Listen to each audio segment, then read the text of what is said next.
pembukaan dari Puji Syukur nomor 321. Wahai umat.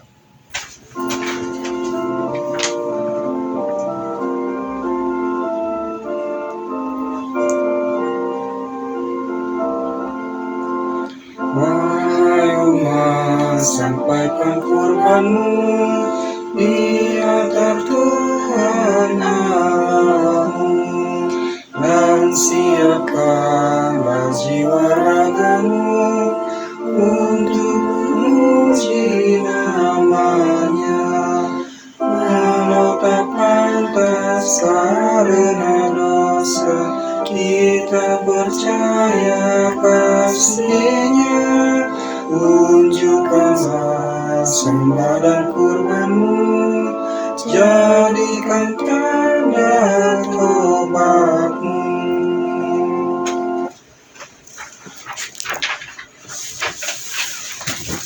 Dalam nama Bapa dan Putra dan Roh Kudus, amin. Marilah kita berdoa. Bapa yang penuh kasih, puji syukur kami panjatkan kehadirat-Mu berkat rahmat yang boleh kami terima sampai saat ini. Bukakan pintu hati kami agar kami lebih dapat mendekatkan diri dan memuji-Mu sepanjang waktu. Dengan perantaran Kristus Tuhan kami. Amin. Bacaan dari Injil Yohanes bab 15 ayat 1-8. Akulah pokok anggur yang benar, dan Bapakulah pengusahanya. Setiap ranting padaku yang tidak berbuah dipotongnya, dan setiap ranting yang berbuah dibersihkannya, supaya ia lebih banyak berbuah. Kamu memang sudah bersih karena firman yang telah kukatakan kepadamu. Tinggallah di dalam aku, dan aku di dalam kamu. Sama seperti ranting tidak dapat berbuah dari dirinya sendiri, kalau ia tidak tinggal pada pokok anggur. Demikian juga kamu tidak berbuah, jikalau kamu tidak tinggal di dalam aku. Akulah pokok anggur, dan kamulah ranting-rantingnya. Barang siapa tinggal di dalam aku, dan aku di dalam dia, ia berbuah banyak. Sebab di luar aku, kamu tidak dapat berbuat apa-apa. Barang siapa tidak tinggal di dalam aku, ia dibuang keluar seperti ranting dan menjadi kering. Kemudian dikumpulkan orang dan dicampakkan ke dalam api lalu dibakar. Jikalau kamu tinggal di dalam aku dan firman-Ku tinggal di dalam kamu, mintalah apa saja yang kamu kehendaki, dan kamu akan menerimanya.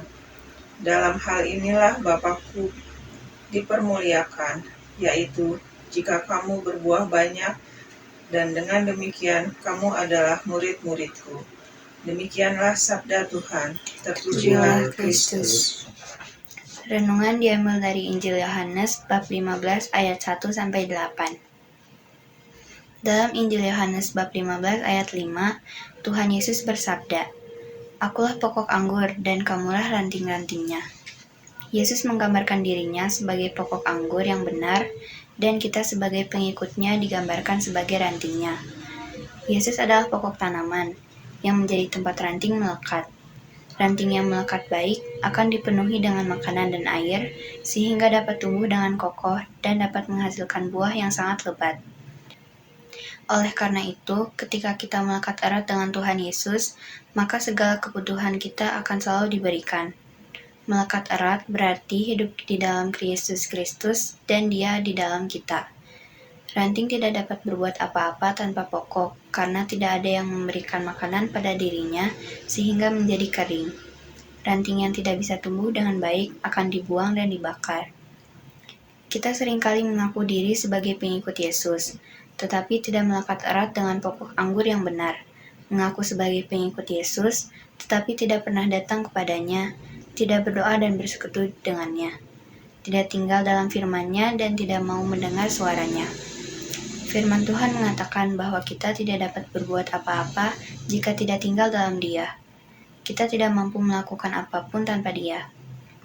Bagaimana mungkin sebuah ranting dapat tumbuh dan berbuah jika tidak melekat dengan pokoknya? Jadilah ranting yang melekat erat dengan pokok anggur yang benar. Tinggallah di dalam Dia, dan Dia akan tinggal di dalam kita, sehingga kita dapat tumbuh dan berbuah dengan lebat. Tuhan Yesus, jadikanlah kami ranting-Mu yang selalu melekat kepadamu, sehingga kami dapat menghasilkan buah yang baik. Amin. Amin.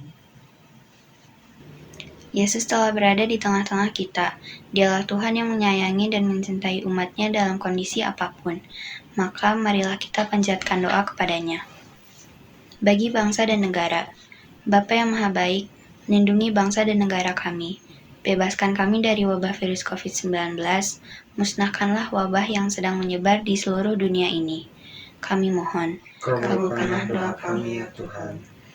Bagi peserta didik SMP Santa Maria, Bapak, bantulah dan bimbinglah kami. Semoga kami dapat mempersiapkan dan mengikuti PTS semester ganjil dengan baik. Kami mohon, kabulkanlah doa kami ya Tuhan. Bagi Bapak Ibu Guru SMP Santa Maria, Bapak yang penuh kasih, dampingilah Bapak Ibu Guru. Kuatkan mereka agar mereka dengan penuh semangat dan kasih dapat mendampingi semua peserta didik, kendati dalam situasi pandemi COVID-19 ini. Kami mohon, kabulkanlah doa kami ya Tuhan.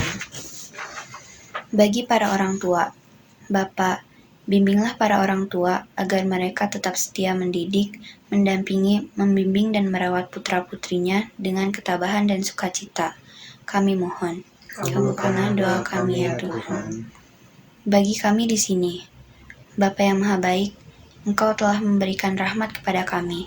Jadikanlah kami pribadi-pribadi yang baik dan berguna bagi sesama yang kami jumpai, dan berilah kami kesehatan yang baik. Kami mohon, kabulkanlah doa kami ya Tuhan. Tuhan Yesus yang mulia, bila kami memohon sesuatu demi nama-Mu, Engkau akan mengabulkannya. Maka dengarkanlah doa-doa kami ini, dan tinggallah selalu beserta kami, kini dan sepanjang masa. Amin. Marilah kita satukan doa-doa kita dengan doa yang diajarkan Yesus kepada kita. Bapa kami yang ada di surga, dimuliakanlah nama-Mu, datanglah kerajaan-Mu, jadilah kehendak-Mu di atas bumi seperti di dalam surga. Berilah kami rezeki pada hari ini, dan ampunilah kesalahan kami, seperti kami pun mengampuni yang bersalah pada kami. Dan janganlah masukkan kami ke dalam pencobaan, tapi bebaskanlah kami dari yang jahat. Amin.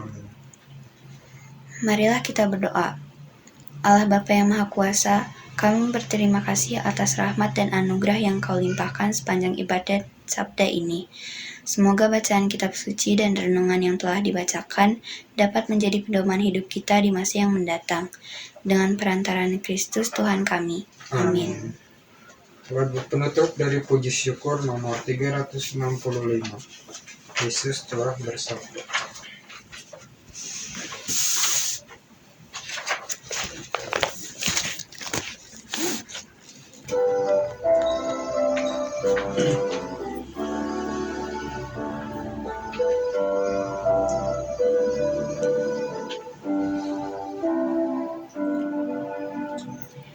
Yesuslah bersabda, tinggallah padaku, aku pokok anggur, kamu rantingnya.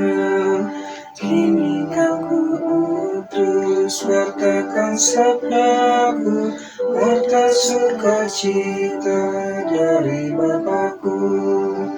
Kini ku sadari sabda kasih-Mu, cahaya hidupku di Kau Tuhanku.